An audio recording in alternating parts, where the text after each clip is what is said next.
Good morning, ladies and gentlemen. My name is Claudia Simone Dorchain. I'm a PhD in philosophy from Germany, and I'm welcoming you back to my short series on philosophers as psychologists. Part 3, Friedrich Nietzsche, on the topic of dysfunctional marriages. Friedrich Nietzsche, as a philosopher, actually dealt a lot with problems of human psychology. He once described himself as being a psychologist, even before the profession of a psychologist had been invented. And he actually had a great understanding of which hidden motivations may cause human behavior.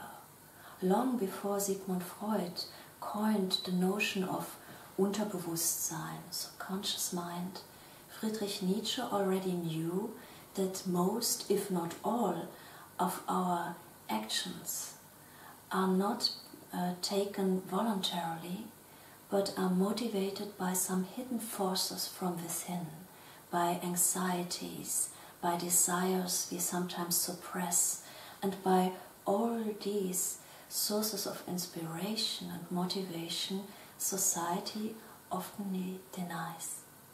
Nietzsche thus was a very clever psychologist as a philosopher, but he actually openly addresses also questions of dysfunctional families. This means he is not only a very clever and skillful psychologist of the subconscious motivations of our behavior, but he does actually address very actual topics of not only our time, but topics which have been around for a long time, even in his time and day. Dysfunctional family is a newly coined expression, but not a new phenomenon as such. Dysfunctional families have existed since, I dare not say since ever, but they have existed since a very, very long time in human history. And in the 19th century, when Nietzsche lived, the problem of dysfunctional family became even of more social value and urgency, because the living conditions of most families had actually changed. They had changed by the new models of work, by models of exploitations for many families, by a new vertical structure of society, and the development of technological and scientific improvement. The situation of the family or the marriage in Nietzsche's time and day was also affected by the problem of the so-called marriage of convenience. Marriage of convenience means that partners do not choose themselves out of love or desire, but out of economical interests. This is in fact not a new problem, even not for Nietzsche's contemporaries, because marriages of convenience have been around since antiquity, since the time of the Pharaoh in Egypt and the time of the ancient Romans and Greeks, and of course in the feudal age, in medieval Europe, the situation of the marriages of convenience, which have been arranged and were solely based on the personal wealth and social status, was a big topic in society, and sometimes the standard of living a relationship. So when Nietzsche addresses the problem of the marriage of convenience in the last third of the 19th century, he addresses a problem which has been around since ages.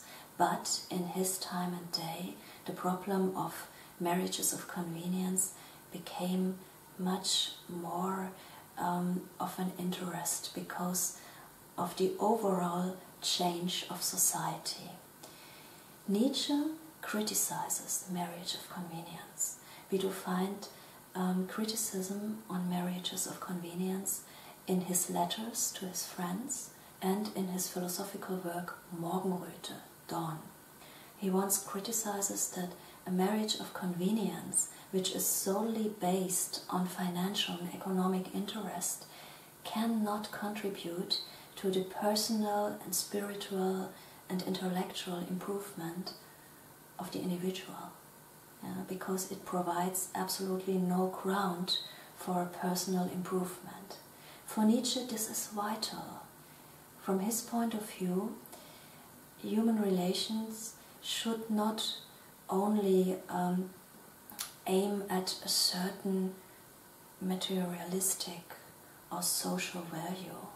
They should aspire a higher aim, becoming superhuman, becoming more than one already is, improving the personality, improving one's awareness. In this regard, Nietzsche, the nihilistic thinker, turns out to be quite idealistic. But the marriage of convenience as such is not, in Nietzsche's view, a model which is dysfunctional according to the failure of one of the partners or of both partners. From his point of view, a marriage of convenience cannot contribute to a happy life and must be dysfunctional for a reason, because there is no common ground in order to build a new structure of the self. When we see how sharply and most intensely Nietzsche criticizes the marriages of convenience, we may guess that he will see the so-called love match, or in German Liebesheirat, in a better light. But actually, he does not.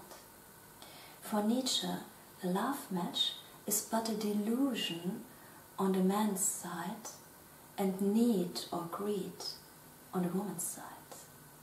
The so-called love match, in his opinion, may turn out to be even worse than the marriage of convenience. So, love match and marriage of convenience are like Scylla and Charybdis. One has to avoid love match and the marriage of convenience because they both cannot contribute to human happiness and a well-functioning relationship.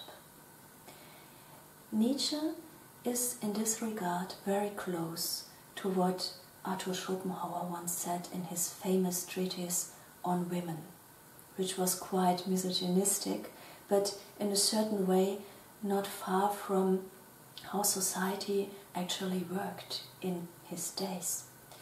Schopenhauer states that women are trained to capitalize on their beauty in order to entangle a man and allure them by their charms, and he would have to provide for them financially ever after, and thus turn into resentment.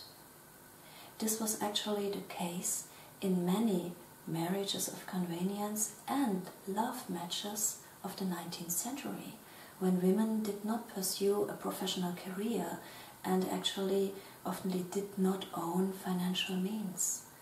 But unlike Schopenhauer, Nietzsche does not blame solely the woman.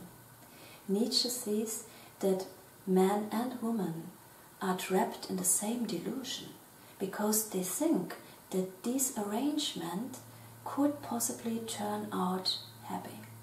For Nietzsche, this is impossible. It is the even bigger illusion to think that one would be the only individual capable of dealing with a love match or a marriage of convenience and become happy.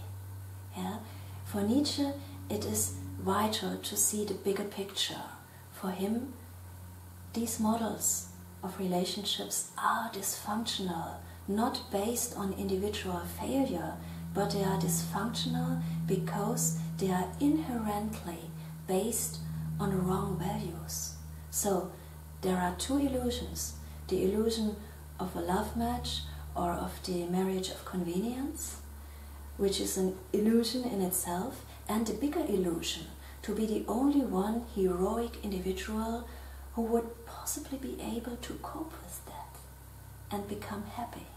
For Nietzsche, this is the bigger illusion, and he points at the bigger picture, that relationships in his time and age, and maybe not only in his time and age, are dysfunctional based on the reason that their core values are wrong values.